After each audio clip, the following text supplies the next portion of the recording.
বাবা আজকে এটা পড়বে? একটু গায়ে দিয়ে মানে একটু কোমরে দিয়ে দেখাও। ওরে বাবা কত কেজি? আরে সুন্দর কিন্তু খুব, এটা ভালো লাগবে। বাহ, কোথা থেকে? বড় বাজার থেকে নিলে? দারুণ তো, দোকানের অ্যাড্রেসটা দিও আমাকে। উফ, এত সুন্দর একটা লেহেঙ্গা, একদম ইউনিক আনকমন কালার, আমার তো ভীষণ ভালো লাগে। তাই আর নিজেকে আটকে রাখতে পারলাম না, দোকানের অ্যাড্রেস নিয়ে নিয়েছি। কিন্তু একটা জিনিস, আজকের লোকেশনে যেতে না আমার একদম ইচ্ছে করছিল না।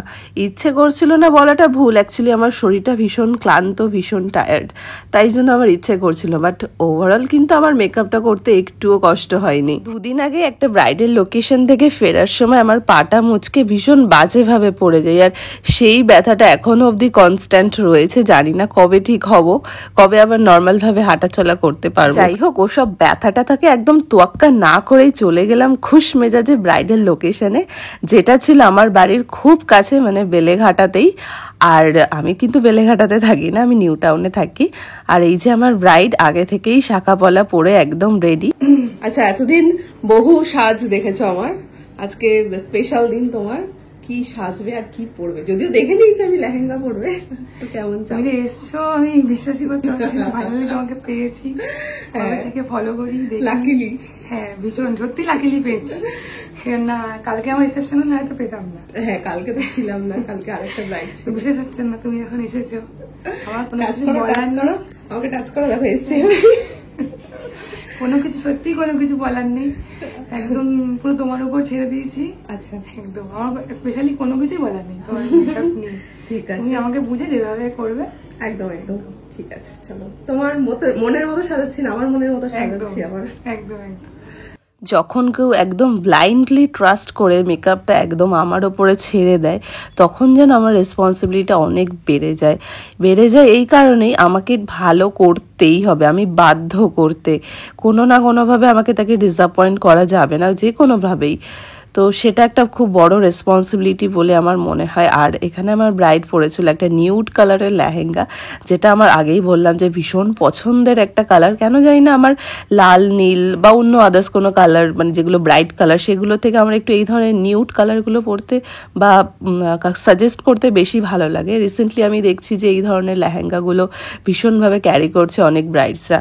তো তোমরা এগুলো ক্যারি করতে পারো যদি একটু অফ বিটের মধ্যে চাও, যদি একটু নিজেকে স্পেশাল দেখাতে চাও, তাহলে এই ধরনের লেহেঙ্গাগুলো ক্যারি করতে পারো। আর দেখো, এখানে আই মেকআপটা কিন্তু আমি সিম্পল রাখিনি, আই মেকআপটা আমি একটু অন্য ধরনের কালারফুল রাখার চেষ্টা করেছি।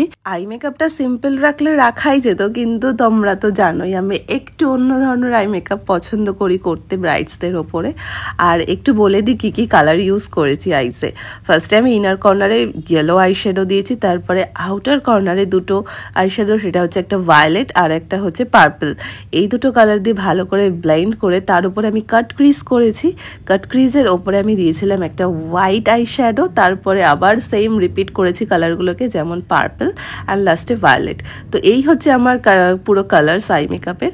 তারপরে আমি চলে গেছি ফেস মেকআপে। ফেসটাকে আমি ভালো করে ক্লিন করে নিলাম। ক্লিন করে নেওয়ার পর একটু ওর দেখতে পাচ্ছ যে মুখে স্পটস রয়েছে, সেগুলো আমাকে আগে হাইড করতে হবে। অবশ্যই আগে ফাউন্ডেশন নয়, এগুলো হাইড করাটা খুব দরকার ফেসের মধ্যে। যে কোনো কালার কারেকশন কিন্তু সবার ফেসেই দরকার। আর ওর ফেসে কারেকশন বলতে কয়েকটা পিম্পলের স্পটস আর under eye and upper lips, এইগুলো কারেকশন করার দরকার ছিল, তাই আমি সেগুলোকে আগে ভালো করে হাইড করি, তারপরে আমি মুখের বাকি মেকআপটা করতে শুরু করি। এক চুটকিতে একদম দাগ ধাব্বা যা ছিল সব ভ্যানিশ। প্রপার স্কিন কারেকশন করলে কিন্তু কোনো রকম কোনো দাগ স্পটস আর থাকে না। তবে হ্যাঁ, কিছু গর্ত যেমন ফেসে বা কাটার দাগটা থাকে না যদিও, কিন্তু গর্ত, যে কোনো গর্ত কিন্তু ফেসে থেকে যায়, বা পিম্পলসও কিন্তু যায় না। তাই মেকআপ করলে এটা ভেবো না যে তোমার গর্ত ফুলফিল হয়ে যাবে বা কোনো কাটা ডিপ দাগ সেগুলো ফুলফিল হয়ে যাবে, এমনটা নয়। মেকআপটা শুধুমাত্র তোমার স্কিনে যে সমস্ত দাগ ছোপ রয়েছে সেগুলোকে হাইড করে একটা সুন্দর টেক্সচার তৈরি করে দেয়, যেটা আমাদের অরিজিনাল স্কিন টোন দেয় না। দিলে কতই না ভালো হতো, তাই না? তো যাই হোক, ওসব তো আর পাবো না, মেকআপ করেই তাই নিজেকে স্যাটিসফাই রাখার চেষ্টা করি।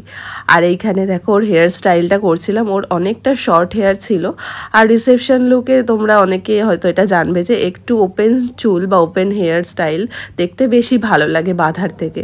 শাড়িতে সবসময় তোমরা চুলটা বাঁধতেই পারো, তো ওর চুলটা দেখো অনেকটা ছোট, সেই জন্য আমি একটা এক্সটেনশন ইউজ করেছিলাম, আর পুরো ফাইনাল লুকটা এসেছিল এমন। তোমরা যদি একটু নোটিস করো, আমি কিন্তু লেহেঙ্গার সাথে ওকে গোল্ড কালেকশনের জুয়েলারিগুলো পরিয়েছি।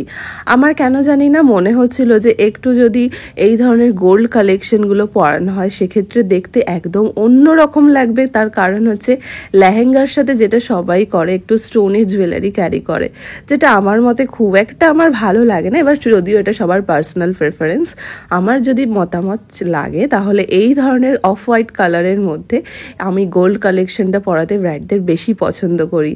আর পায়েল, আমার আজকের ব্রাইড, পায়েলের কিন্তু পুরো ডিসিশনটা আমার উপরে ছিল যে আমি যেমনভাবে সাজাবো তেমনভাবেই সাজবে। যদিও আমরা অনেক মাস আগে থেকে এই সমস্ত ডিসাইড করে রেখেছিলাম যে কীরকম কি সাজানো হবে, তো সেইভাবে পায়েল সমস্তটা অ্যারেঞ্জ করে। আর this is the final look. তোমরা জানিও সবটা তোমাদের কেমন লাগলো।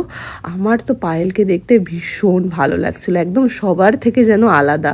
তো তোমরাও, তোমাদের ওপর রইলো বাকিটা, তোমাদের hair style, makeup, eye makeup কেমন লাগলো সেটা জানিও। চলো দেখা হবে অন্য একটা ভিডিওতে।